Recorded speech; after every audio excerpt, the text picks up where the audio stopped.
Hi. இன்னைக்கு என்ன topic பார்க்க போகிறோம் அப்படின்னா ஆர்டிஃபிஷியல் இன்டெலிஜென்ஸ் பற்றி தான் பார்க்க போகிறோம். இன்றைக்கி நம்ம நிறைய இடத்துல கேள்விப்பட்டிருக்க டாபிக் இந்த ஆர்டிஃபிஷியல் இன்டெலிஜென்ஸ்னால் என்ன அப்படின்றத பற்றி நான் ஷார்ட் அண்ட் ஸ்வீட்டாக இந்த வீடியோவில் உங்களுக்கு எக்ஸ்பிளைன் பண்ண போகிறேன். ஓகே, ஆர்டிஃபிஷியல் இன்டெலிஜென்ஸ் பற்றி நம்ம தெரிஞ்சுக்கிறதுக்கு முன்னாடி நம்ம ஹியூமன் இன்டெலிஜென்ஸ் பற்றி தெரிஞ்சுக்கணும். இந்த ஆர்டிஃபிஷியல் இன்டெலிஜென்ஸ் அப்படின்றது ஒரு அட்வான்ஸ்டு கான்செப்ட் அப்படின்னு கூட சொல்லலாம். கம்ப்யூட்டர் சயின்ஸ் அப்படின்ற அந்த ஃபீல்டுலேருந்து எமர்ஜ் ஆனது தான் இந்த ஆர்டிஃபிஷியல் இன்டெலிஜென்ஸ்.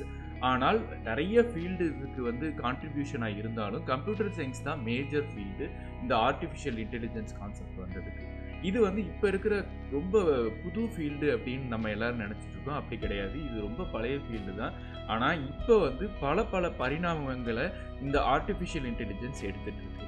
ஸோ நம்ம சொன்ன மாதிரி நான் உங்களுக்கு ஃபஸ்ட்டு ஹியூமன் இன்டெலிஜென்ஸ் பற்றி நம்ம ஃபஸ்ட்டு புரிஞ்சுக்கணும். ஏன் ஹியூமன் இன்டெலிஜென்ஸ் பற்றி புரிஞ்சுக்கணும்னா, இந்த ஆர்டிஃபிஷியல் இன்டெலிஜென்ஸே ஹியூமன் இன்டெலிஜென்ஸை பேஸ் பண்ணி தான் உருவாக்கப்பட்டது. ஹியூமன் இன்டெலிஜென்ஸ் அப்படின்னா என்ன? ஹியூமன் இன்டெலிஜென்ஸ்னால் ஒன்றும் இல்லை, இது ஒரு நேச்சுரலாக நமக்கு அமைஞ்ச ஒரு திங். ஆறாம் அறிவு அப்படின்னு கூட சொல்லுவோம். நமக்கு இருக்கிற இந்த டேஸ்ட்டு, ஸ்மெல்லு, இல்லைன்னா நம்ம பார்க்குறது, இதை வச்சு நம்ம என்ன பண்ணுவோம்னா, நம்ம மூளையில் இன்ஃபர்மேஷன் ப்ராசஸ் ஆகி நம்ம சில ஆக்ஷன்ஸ், நம்ம சில ரிசல்ட்டை எடுப்போம். அந்த ரிசல்ட்டை எப்படி எடுக்கிறோம் அப்படின்றது தான் ஹியூமன் இன்டெலிஜென்ஸ். ஒரு உதாரணத்துக்கு சொல்லணும் அப்படின்னா, நம்ம முன்னாடி ஒரு கல் பறந்து வருது அப்படின்னு வச்சுக்கோங்களேன். இப்போ நம்ம என்ன பண்ணுவோம்னா, டக்குன்னு அந்த கல்லிருந்து எஸ்கேப் ஆகிறதுக்கு நம்ம தலையை கீழே குனிஞ்சிக்கிடுவோம், அதிலேருந்து தப்பிப்போம். We will dodge it, right? இந்த ப்ராசஸ் தான் ஹியூமன் இன்டெலிஜென்ஸ். நம்ம பார்வை பார்க்குது, ஒரு கல் நம்ம முன்னாடி வருது அப்படின்றத கண் பார்க்குது. அந்த கண் நம்ம மூளைக்கு செயலை அனுப்பி என்ன செயலை எடுக்குதுன்னா, நம்மளை சேவ் பண்ணுறதுக்காக நம்ம முகத்தையோ இல்லைன்னா நம்ம தலையோ குனிய வைக்குது. இதுதான் ஹியூமன் இன்டெலிஜென்ஸ். ஓகே, ஸோ அப்போ ஆர்டிஃபிஷியல் இன்டெலிஜென்ஸ்னால் என்ன? ஆர்டிஃபிஷியல் இன்டெலிஜென்ஸ்னால் it is the process of learning, decision making, problem solving like humans with pre programmed instructions. இதுதான் ஆர்டிஃபிஷியல் இன்டெலிஜென்ஸ். ஒரு மனிதன் எப்படி கற்றல், அது மட்டும் இல்லாமல் முடிவெடுத்தல், சில ப்ராப்ளம்ஸை சால்வ் பண்ணுற அந்த ஸ்கில் இருக்கோ, அந்த ஸ்கில்லை அப்படியே மிஷினுக்கு பெர்ஃபார்ம் பண்ண வைக்கிறது தான். ஆனால் அதுவாக தானாக பெர்ஃபார்ம் பண்ணாது, இயற்கையோட அம்சம் அதுக்கு கிடையாது. ஸோ அதனால் நம்ம என்ன செய்கிறோன்னா, அதுக்கு சில ப்ரீ ப்ரோக்ராமிங் கொடுக்குறோம். இப்படியெல்லாம் சூழ்நிலைகள் இருந்தால் நீ இதெல்லாம் செய்யலாம் அப்படின்னு சொல்லி ஒரு ப்ரீ ப்ரோக்ராம்டு இன்ஸ்ட்ரக்ஷன். உங்களுக்கு தெரிஞ்சிருக்கும், நிறைய ப்ரோக்ராமிங் லாங்குவேஜஸ் இருக்குது. அந்த லாங்குவேஜஸ் மூலமாக ஒரு இன்ஸ்ட்ரக்ஷன் அந்த மிஷினுக்கு கொடுக்குறது மூலமாக இந்த ஆர்டிஃபிஷியல் இன்டெலிஜென்ஸை ஃபஸ்ட்டு கொண்டு வர்றாங்க. ஸோ ஆர்டிஃபிஷியல் இன்டெலிஜென்ஸ்னால் இதுதான் சிம்பிளாக. ஆர்டிஃபிஷியல் இன்டெலிஜென்ஸில் ஒரு மிஷினோ இல்லைனா ஒரு சிஸ்டமோ என்ன செய்ய முடியும்னா, ஒரு ஹியூமனால் என்னென்ன செய்ய முடியுமோ அதெல்லாம் செய்ய வைக்க ட்ரை பண்ணுறதுன்றதை விட செய்ய வைக்கிறாங்க.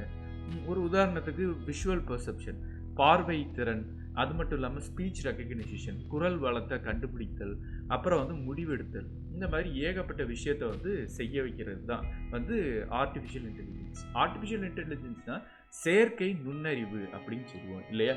ஸோ அப்போ மனிதனுக்கு இருக்கிற அறிவு போல் ஒரு செயற்கையான ஒரு அறிவை உண்டாக்குறது தான் ஆர்டிஃபிஷியல் இன்டெலிஜென்ஸ்.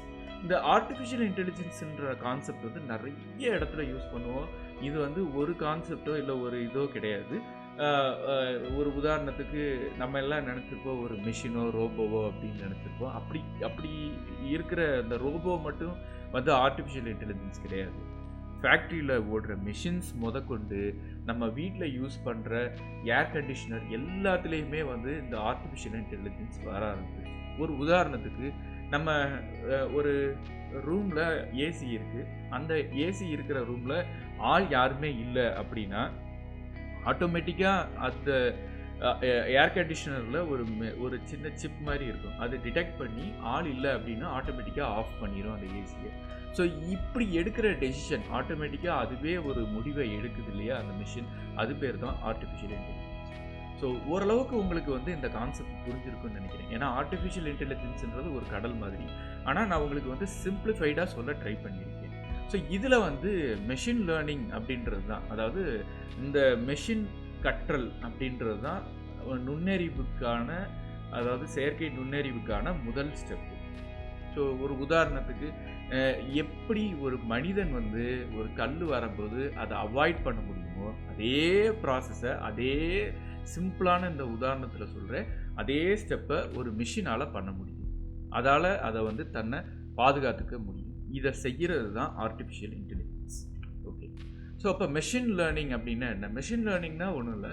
மெஷின் வந்து நம்ம எப்படி ஹியூமன்ஸ் நம்ம குழந்தையாக இருக்கும்போது ஒரு தீயில கையை வச்சுருப்போம், சுடும், உடனே திரும்ப அதில் கையை வைக்கக்கூடாது அப்படின்னு நம்ம கற்றுக்குருவோம் இல்லையா? அதே மாதிரி ஒரு மெஷின் வந்து ஒரு விஷுவலாகவோ இல்லைன்னா ஒரு டச் மூலமாகவோ இல்லைன்னா ஒரு டெம்பரேச்சர், ஸ்மெல்லு இதெல்லாம் வந்து அதுக்கு ஒரு இன்புட் மாதிரி கொடுப்போம். அதை வந்து டேட்டா மாதிரி அது இன்புட் எடுத்துக்கிறோம். அந்த இன்புட்டை எடுத்துக்கிட்டு நம்ம எப்படி சிந்திக்கிறோமோ அதே மாதிரி அதுக்கு வந்து தானாக சிந்தனை இல்லைனாலும் நம்ம வந்து ஒரு சில ஸ்டெப்ஸை வந்து அதுக்கு கொடுப்போம். நீ இப்படி செய்யலாம் இப்படி செய்யலாம்னு ஒரு சாய்ஸ், அந்த சிச்சுவேஷனுக்கு தகுந்த மாதிரி அந்த மெஷின் வந்து அது தன்னோட ஸ்டெப்பை எடுக்கும். ஸோ இதுதான் வந்து ஆர்டிஃபிஷியல் இன்டெலிஜென்ஸுக்கு ஒரு முக்கியமான ஒரு step machine learning. So machine என்ன பண்ணுன்னா என்னென்ன டேட்டா அதை சுற்றி இருக்கும், ஒரு டெம்பரேச்சராக இருக்கட்டும், ஒரு என்ன சொல்கிறது, ஒரு ஏதோ ஒரு விஷயம் வந்து முன்னாடி அதுக்கு ஒரு கேமரா மாதிரி ஃபிக்ஸ் பண்ணி அதை வந்து அந்த கேமரா ரெக்கார்ட் பண்ணுற ஃபீடாக இருக்கட்டும், இந்த மாதிரி மனிதனுக்கு என்னென்ன பெர்செப்ஷன் இருக்கோ, மனிதனுக்கு என்னென்ன நுண்ணறிவுகள் இருக்கோ, தொடுதல் அறிவு, அந்த மாதிரி இந்த இதை வந்து மிஷினுக்கு கொடுக்குற அந்த ஃபஸ்ட்டு ஸ்டெப் பேர் தான் machine learning. Okay, that's all for today. Thank you. இன்னும் இந்த ஆர்டிஃபிஷியல் இன்டெலிஜென்ஸ் பற்றி நிறைய வீடியோவை பற்றி நான் உங்களுக்கு வந்து பேசுகிறேன். தேங்க்யூ, பாய்.